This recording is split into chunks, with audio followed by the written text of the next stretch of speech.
Hello, my friends. It's your friend Kevin. Thank you for showing up. You're all welcome here, and this is your divine inspiration for the day.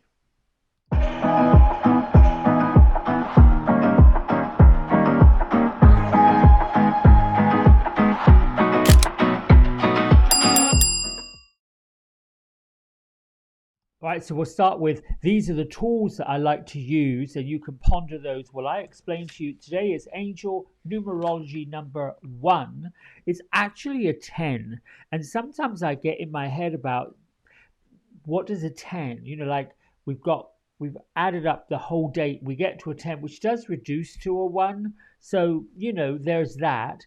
But basically, it is all about magical beginnings, the spark of creation, and getting the creative juices going, the ideas, the epiphanies, these things that we want to kind of bring forward, joyful wishes that are coming true far beyond anything that would be a worry, far beyond the financial abundance, allowing our third eye magic to go to work and visualize the wishes that we want, see them coming true, seeing the idea that what we've put in our head, our thought, actually will become reality. So using Archangel Uriel, Archangel Raziel, and the energy of number 1 today, with the power of Jupiter's expansion in Pisces or Scorpio. Although with putting Jupiter with Scorpio, the expansion sometimes requires a big shift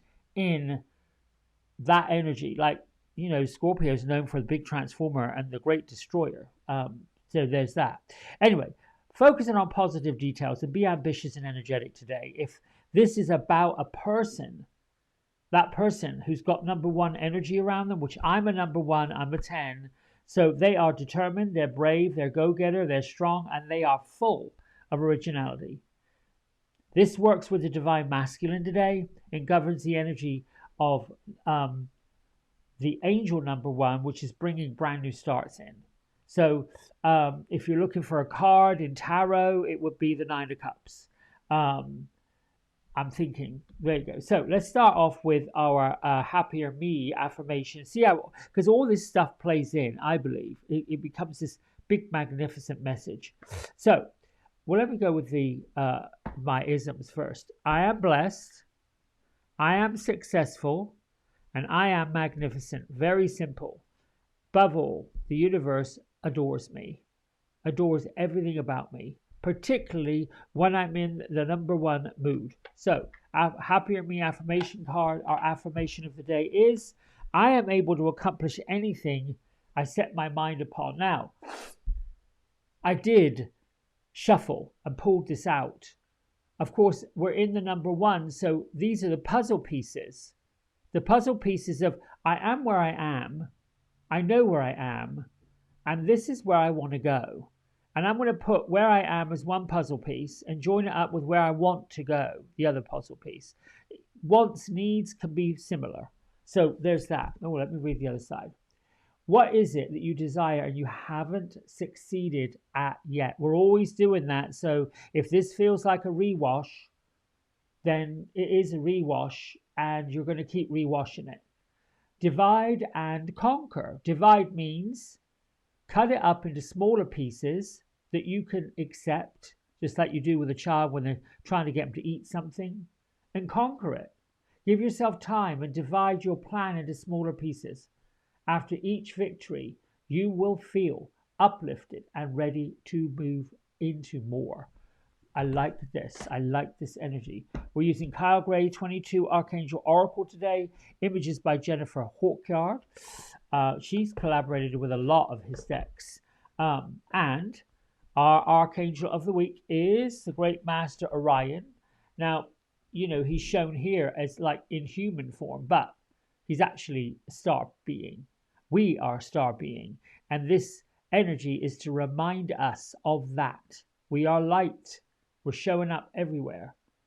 We are in the manifestation vortex because Orion has opened up that stellar gateway and has said, send your manifestation messages up and out, and we will magnificently attract what it is you need. Focus on the energy with unwavering faith and manifest the outcome that you require, which means if you're looking to get something going, get something started, you have to put your intentions out there. You have to sort of sit down and tell your angel guides of board of directors, your divine board of directors, your spirit guides, even your ascended relatives. You know, when they get over the other side, their focus is on you. Because when we realize how powerful we are, really, and you get there and they say, do you realize that when you were in physical form, you had all these gifts and you had a body and you could have done it. So it's quite interesting how sometimes we don't realize just how powerful we are until that power takes over. We're using the Angel Tarot cards this week for our card of the day. This is by Ragley Valentine. One of, I think it may have been his first deck. I'm not sure. Anyway, I like them. They're a good companion to the Fairy Tarot deck. And let's shuffle. Gertrude and Beatrice, well, today they are sitting around a table and they've got a big, like, plotter out in front. Well, I was doing that a little bit this morning. Planning. Planning. What are you planning? They're just planning. Oh, the 10 of air just popped in there, upside down, backwards. I'm going to use that. Why is that 10 of air showing up? Well, that was yesterday. Well, I want to put that back in. Sorry. I want to read that again. All right, that was clear. I got it. All right. Beatrice is saying, pay attention. Okay, I have been plotting and planning my calendar for 2025, if you can believe it. Dates, what I'm going to offer, what I'm going to teach, and it was almost like, ooh, these ideas are coming thick and fast. All right, here. Choose that one. Time to stop. Go with it. So the page of Earth. So pages for me, and they can be different for everyone. A bit like the prince or princess. It's a bit like the younger, youthful version of each of the decks. You could also say knights if you want to, but this is the energy of being in the scholarly mood, what have you, educating yourself on something new, something exciting. I believe when we teach, we also learn. Teaching and learning are hand in glove. It is just as challenging, nerve-wracking, egocentric to teach, because it brings up, am I good enough? Am I going to get this? Are they going to understand it? Are people going to want to learn it? As well as learning, because learning means we are going to possibly uncover something we may not have known before. And I know myself that learning something new brings up most definitely the ego of fear. Am I doing this right? Am I getting this right? And that is linked to second guessing. It's linked to the egoic past of reminding myself that those times where it didn't come out the way I intended or the way I expected, and then there was disappointment. So that's what about learning and teaching. This is not about what this card is. That's a little side kick for you. I like this card, and it's not the first time we've had it this week. Good news about financial matters, wanting to do something more challenging and a new area of study. So I'm listening to the I've never noticed this before. The page of Earth has got herself some tribal tattoo going on, and in her hand, the details of this is what looks like a ring or a crystal ball or something, and then there's a blue butterfly, and we can go on. I mean, the gifts, the flowers, everything is blooming and blossoming, even though what I will say about this and the number one day and all of the energy that it brings, even though we've started in the northern hemisphere June, right? We're in the middle of June, midsummer nights, summer solstice, all of these things. Oh, I get goosebumps. Yes, I'm listening. I'm listening. Typically, in regular grade school, school's out. There's a holiday going on. People are on vacation. They're doing whatever they're doing. This is a perfect time, really perfect time, to plot and plan what it is. A, you need to know more about. B, you would need to teach more if that's the mode you're in, particularly if you're like myself and so many of my friends that are on this journey with a purpose. And the thing that's been coming up lately for myself and many others is the why. What's your why? Why are you doing this? What do you want from it? And that can be another rabbit hole of, I call it the rabbit hole of rubbish, because in the rubbish, you have to go through the rubble and the rubbish to really get to the truth.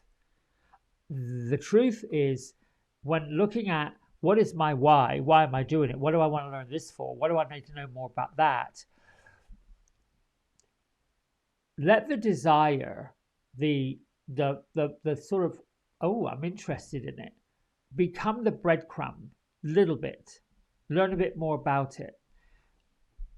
Some folks would likely be indifferent about folks who are going after something else. I mean, the words that come to my mind for me would be obsessive, compulsive, and a bit nutty. Well, if I look at that as a problem for me, I don't think I'd get past go. If I didn't get a little bit excitable about all of this, and, well, I want to know more about this, I don't know that I would be here doing this. And I keep reminding myself when that ego of fear kicks in and says you can't, or you shouldn't, or what are you doing that for? I am reminded of the times when I was little and adults who should know better would say those things. And I believe that the young mind that's innocent, that comes here from spirit, is imaginative, is fun, is, spend an afternoon with some 3-year-olds. You probably want to wear some earmuffs because the screaming and the squealing is quite deafening. But watch them. They go from screaming, crying, grizzling, upset to happy, joyful, running around, giggling like crazy. In that, they're able to quickly shift this energy, this page of earth, which is pentacles, money, material things, learning, scholarly, going back to school. That's it. Some of us at the end of a course of study are like, I want this to be over so badly I can taste it. That's okay. Then you have this, what am I going to do with all the things I've learned? How am I going to plot and plan this? How is this going to expand more? That's when you dig into, I've either got to figure out a way to teach this or learn something else about it. Like for me now, I'll give you an example. Putting together a calendar for 2025. What do I do? How do I do it? Then the fear, the ego, which is all connected to a theme. Well, how am I going to ever make money out of that? How am I ever going to turn that into an income? That's the worry part, that is the weight that sits on top of the wonderment. So, reason why I pulled out those isms. I'm blessed. Already blessed. Already. It's already here. Already blessed. Got it. I got it. No matter what. What am I blessed with? Nice day, good house, good vehicle, all these things. I'm successful. Everything I've ever done is successful. Doesn't matter whether it's successful in terms of someone else. Doesn't matter if you feel your success. We shouldn't compare ourselves to someone else's success. That's theirs. That's on them. It's a bit like you can't be somebody else because they're already taken. They're already busy doing what they do. It's us. Now, the other part to that is, well, I don't know if I could even see myself as being this, because this took me a minute. That I am magnificent. That was a bit of a gobful to swallow. That got stuck in there. I don't know if I can believe that about myself, because it was linked to this egoic thing that who am I to think that I am magnificent? Well, who are we not? Marianne Williamson, thank you for that in the Return to Love. We have to be. And with that said, thank you, Beatrice. Thank you, Gertrude. Go out and have fun. Find something glittery. And if you want to have some fun tonight, 6:30 Eastern Time, jump on to the happy hour at the Woo Woo Lounge. We're going to do some readings. We're going to have some chats. We're going to do a meditation. We're going to get all of this with a group of other people that are on this channel. Some of you have already signed up, and I am so grateful for that. We're going to talk about this calendar I've got coming up. We're going to talk about all kinds of wonderful, wacky, wonderful things. So go to my website, kevincross.com, hop over to events, book it in. Now, the registration for that is going to close at 6 o'clock. So if you know someone that wants to get a ticket, wants to get on there, they have to do it before 6. And if you did sign up and you don't have the link yet, you're going to have to drop me an email at kevincross@me.com. I check my email a lot more regularly than I check the Facebook and the socials. I love you. Bye for now. Hey everybody, we hope you've enjoyed the video. If you did, don't forget to like, subscribe and share it with all your friends. Here's a QR code if you decide you'd like to get a private personal reading with me. I'm available most evenings and on the weekends. Just go over to the website, book in what session, 30 minutes, 60 minutes, and then fill in the contact information and I'll be back in touch. And if you feel kind enough, here is a link to my donation button. Energy exchange of any amount is always gratefully received. Until next time, be well, be blessed, and thanks so much for watching. Bye.